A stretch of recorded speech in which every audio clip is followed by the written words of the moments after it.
خوتنا المغاربه كي قلت لهم باللي النزاعات الحدوديه ما تتحلش بالدوسيات وفي الامم المتحده وتتحل بالحرب، قال لك اودي احنا ما غاديش نديروا الحرب، قال لك حنايا غادي نحلوها بالدبلوماسيه، غادي نجيبوا الاراضي تاعنا اللي سوا ديزون سرقتهم لنا الجزائر او سرقتهم لنا فرنسا وعطاتهم للجزائر، قال لك حنا غادي نجيبوها بالدبلوماسيه.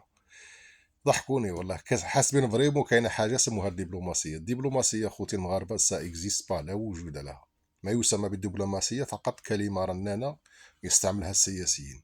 الدبلوماسيه هي خذ وهات.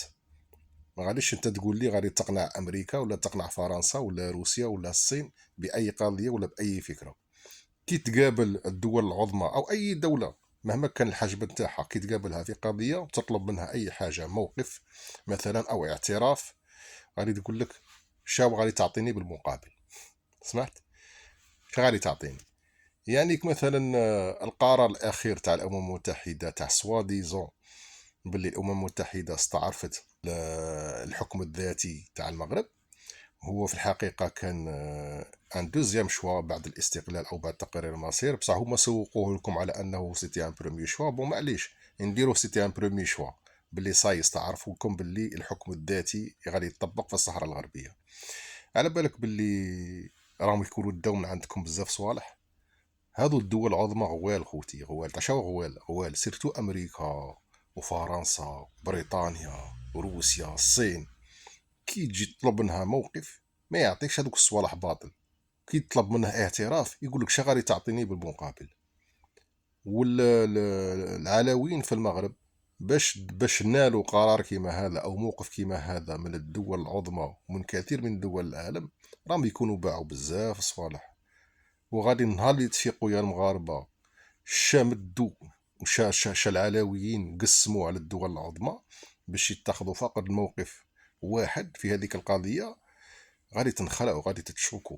وانتم في التصاوم عمركم ما غادي تفيقوا، ولا شاء الله صارت المعجزه وصفقتوا ساسخات خطا، غادي تلقوا المروك تباع للاسف.